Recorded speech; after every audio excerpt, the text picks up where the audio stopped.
You think that 8 bars you've just created will change the world. However, playing it over and over will get dull to you and the listener, and after a while, you'll be back to square one. Instead, start by putting a reference track at the top of your arrangement to refer to. Listen to it and write down what's in each section, and you can use this as a template. Not only does it give you a template to work with, but over time you'll pick up tips and tricks from other people's tracks. Anytime you get stuck, refer back to it, and it will get you back on track.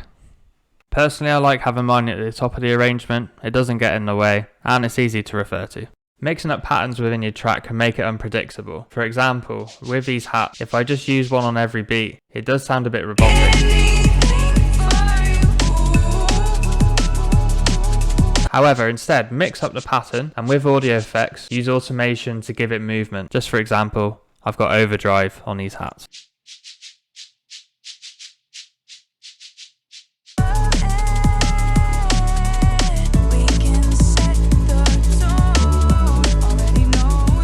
As we all know, build-ups are a huge part of the track. Everyone loves a good build-up. But when it's your standard snare roll and you use it for every build-up, the listener won't be exactly thrilled, and I can't imagine they'll want to listen to the track again. Fuck me, it really is that boring. Thank God that's over.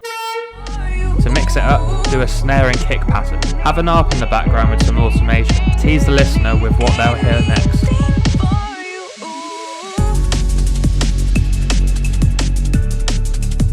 Go a step further by changing the pitch of the kick or snare, or taking up the low end, which will make that first kick and drop sound massive. Filter in the drums, use some different vocal effect, maybe use a different pad or ARP sound.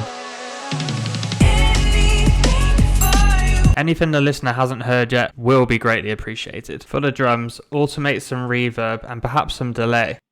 However, I want to cut these off just before the drop so they don't get in the way of the vocal and the drum fill. Which brings me on to my next point. This is the vocal that I want to stand out. But if it doesn't have its own space, it gets hidden and just sounds too busy.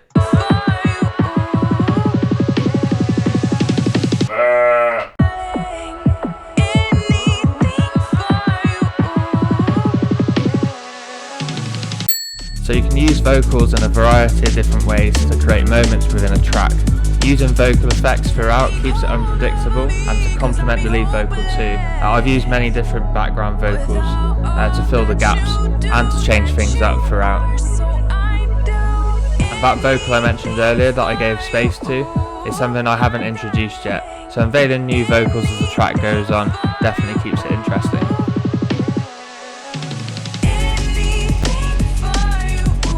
Go a step further by pitching down different vocals. And to make sure the last chorus has a maximum amount of energy, I've introduced this backing vocal, which again hasn't been used yet. So thanks for watching, guys. Make sure to watch this video next and have a great week making bangers, and I'll see you very soon for another video. Peace.